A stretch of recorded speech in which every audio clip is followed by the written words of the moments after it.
Thank you very much, General. Admiral Davidson, I mentioned to you that several of us just returned from the South China Sea, and we're observing what China's activity has been. It's just been unprecedented in the past. Right now, they have an agenda of military modernization, expansionism, and you know we are familiar with what they've done with their seven. I've often said what they've done illegally with their 7 outposts. That's creating islands out there, all of them being singularly for military purposes. Now we're talking about over 3,000. These are islands that they have created. People are talking about reclamation projects, not reclaiming because they didn't exist before. But nonetheless, we know they have runways, they have cannons, they have everything in there is military. And it's really pretty scary.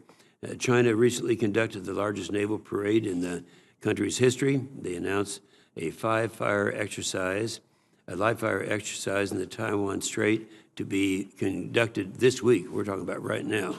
The last exercise in the Taiwan Strait was in 2015 in the lead up to Taiwan's presidential election. So do you believe China is militarizing the South China Sea despite official claims to the contrary? Yes, sir, I do. They're absolutely building the infrastructure necessary to support troops, fighter aircraft. They're providing for ammunition bunkers, revetments, and covered shelters that will enable them to put in a variety of kinetic and non-kinetic capabilities on those islands. Yeah, and you know, it's a lot of places other than just there, but that's an area that you're going to be very active in. We also know that in Djibouti, in the mouth of Africa, that they are becoming active, and everywhere you look, they are. So, but certainly it was so obvious to us there. General O'Shaughnessy, the ballistic missile defense, the National Defense Strategy recognizes Russia and China missile threats to the homeland. Russia has developed a cruise missile that is in violation of the INF. There's nothing new there. China continues to modernize and advance nuclear technologies despite the no first use power.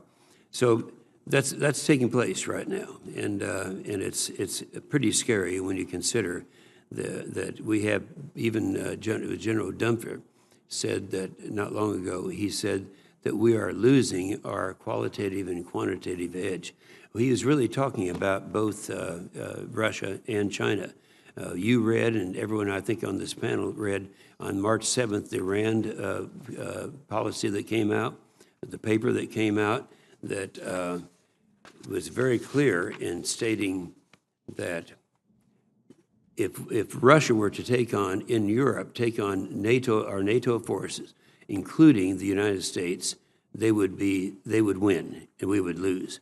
Then on the other hand, you have our allies in the South China Sea that we've always depended upon, now playing both sides because they see the visibility of the increase in China. And so it's something that's pretty scary. Now, General Lori Robinson, you mentioned too in a very flattering way. You did the right thing there. She was, as you know, was in Oklahoma for quite some time with Tinker. We've gotten to know her over the years. But she said something that I thought was just pretty remarkable, and I'm going to ask you to tell us what you feel about the same statement she made. Now, this was when she was before this committee just a short while ago. It was in February of 18.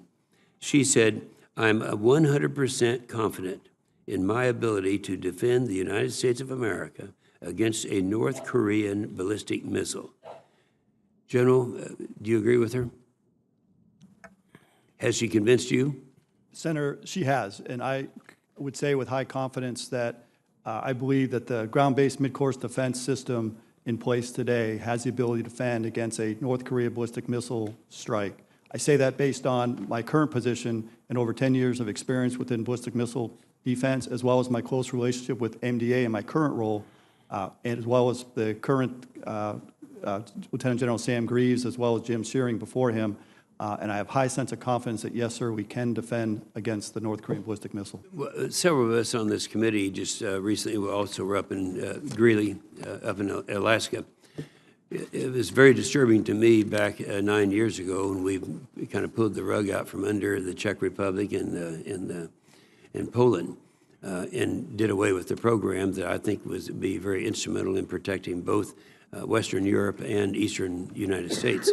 Now, it is true that during the Obama administration, we were down to 30 ground-based interceptors, and it's now back up to the 44. We are planning for 20 more, that'd be 64.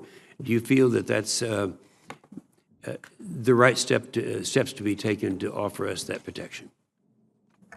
Senator, I do, and I would take this opportunity to thank this committee for the great support for the broad-level missile defense activities that have been ongoing, and I think the additional 20 is exactly the path that we should be taking. I agree with that. Thank you. Senator Reed.